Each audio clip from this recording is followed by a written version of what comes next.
Any questions from the committee? Nancy and then Lily. So Beth, have you been able to do an analysis of different case definitions yet on this data set?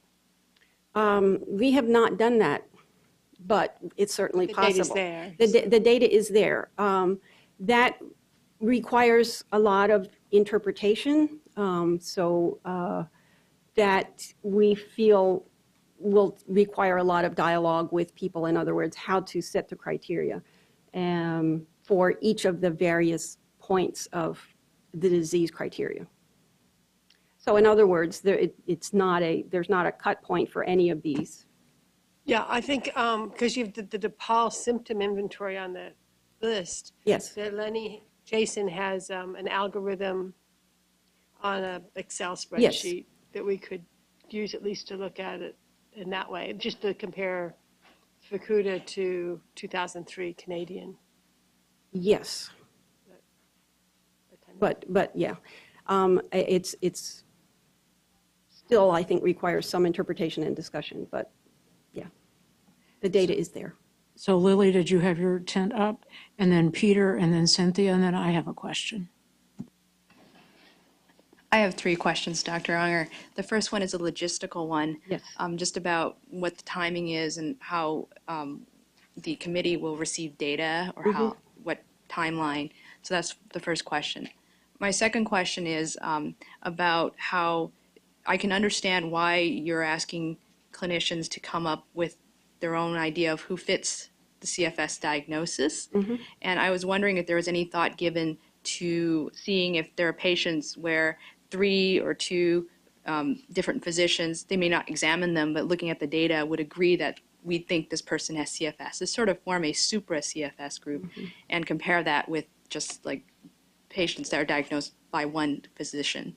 And my third question is, I know you have measures of some activity as you were showing us, but one thing I had a question about was with certain symptoms like the sore throat, I myself personally do not get that unless I overstep my boundaries. And so I was wondering, other than just upright activity or mild exercise, well, I wanted to know what mild exercise meant, but also if there was any subjective questionnaires about actual, like what people do day to day. Okay, that's a lot of questions. So for your first one, none of these patients, I would say, were diagnosed solely by one person. They are a referral clinic, so they've all sort of been seen by multiple people as they got there. But we have not, the clinicians involved in the study have not exchanged data, so to speak, in terms of that. I think that we would have to let them decide if they wanted to undergo that exercise. But I think they are confident in their diagnostic skills. The second question the second question that I remember was about our measures of activity. We do not have sort of narrative about what they did in a certain day. I will say that all of the questionnaires for the self-reported measures have a time frame that they're asking the patient to report on. And so they vary from being vague, like recently, to being very specific, 2 weeks, in the past 7 days. Others of them are 6 months. The DePaul symptom inventory is 6 months. That's the only one. So there's all of these questionnaires, while we think they are good measures of the illness, they have their own sort of narrow-minded way in which they're asking the question. And I think that's one of the difficulties we have with this illness, that it defies, trying to be forced into neat categories. And so we have to temper or be careful with, interpreting the data we have. And so, we're getting a view of it, and we're getting it in multiple clinics, and that's the starting point. Oh, and then you asked logistics. That I do remember now. So the logistics, we are waiting to hear from the committee what they would like. We have the baseline data cleaned, ready, and I showed you some examples of the statistical, or the population distribution. And then if there are specific questions, or if you give us guidance, we can provide you with tables and answers. Elizabeth, I do have one question. I'm Yes. going to jump the queue here. Did the patients consent to data sharing? The patients consented to data sharing within the study.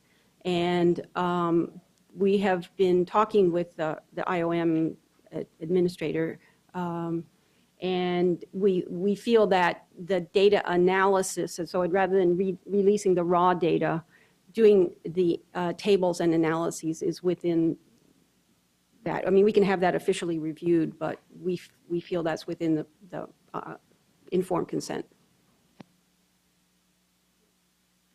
Beth, I had a question about the relevance of prevalence data. You've got patients who have been treated and followed for some length of time, and it seems to me that it would be problematic to apply those to case definitions. Mm-hmm. My hope most of the time in clinic is that I will have some impact on some of my patients' initial CFS symptoms within a fairly short period of time. Mm-hmm.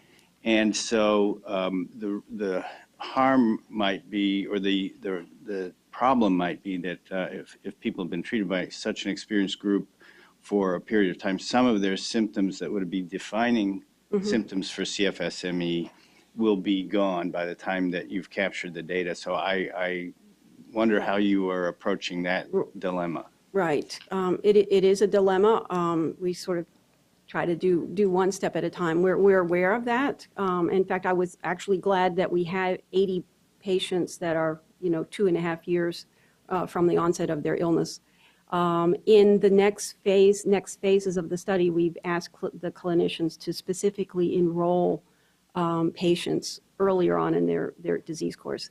And then the last thing that we do have, which is difficult to analyze in a systematic way, but it's a data point and it's something we can look at, is this intake form, which gives the picture of the patients when they first came to clinic. Now, again, as a referral clinic, even there, the patients may not have been their first, what their illness looked like at first. And I do think it's not only the patient's response to therapy, but the illness itself changes with time. And so we do have, that is a limitation of the data that we have.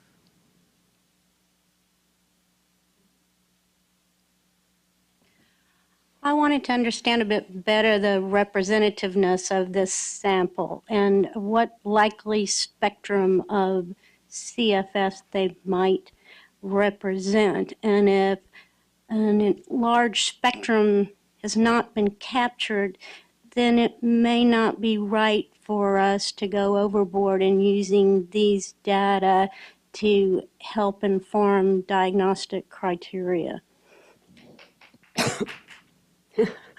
Yes, well, there is, we think that it is data that could be used to inform you, but we don't think that absolute decisions can be made solely on the basis of this data. It's a beginning point. And I think that the patients that are in this study, it should meet the case criteria, whatever the case definition is. They should meet it. That's not to say others wouldn't. The other piece of data and the comparison that we have is data on our population-based surveillance of, and we use many of the same instruments, not all of the same instruments, but many of the same instruments. And so we have a data from those two, and we can see how they compare. And this is, to me, one of the most important steps I think the field can take is getting some consensus on what are some shared measurements that studies and researchers and clinicians can count on and use so that we can start making comparisons. That's why I like the PROMIS instrument so much. It puts this patient group into other illnesses. And it's one thing that we've been lacking is measurements of this illness that we can use. And so we're just starting. It's just a start. So Lily, you have the last question before we go on to the next speaker. Thank you. I just had actually two comments, one regarding Peter's point and another one regarding Cynthia's point. So regarding the timing, that's really important because there are some studies and patient anecdotes where they say their sore throat, besides just activity, the sore throat and the flu-like symptoms go down with time, but neurologic symptoms go up over time. And then to Cynthia's point, there are some epidemiologic studies that suggest that minority and lower socioeconomic groups are higher risk for CFS and may have more severe cases. Right. And so with this type of population, you're getting a group that's, as you mentioned, highly educated, have resources to go see referrals, et cetera. Right, right. Thank you so much, Dr. Unger. That was really very helpful.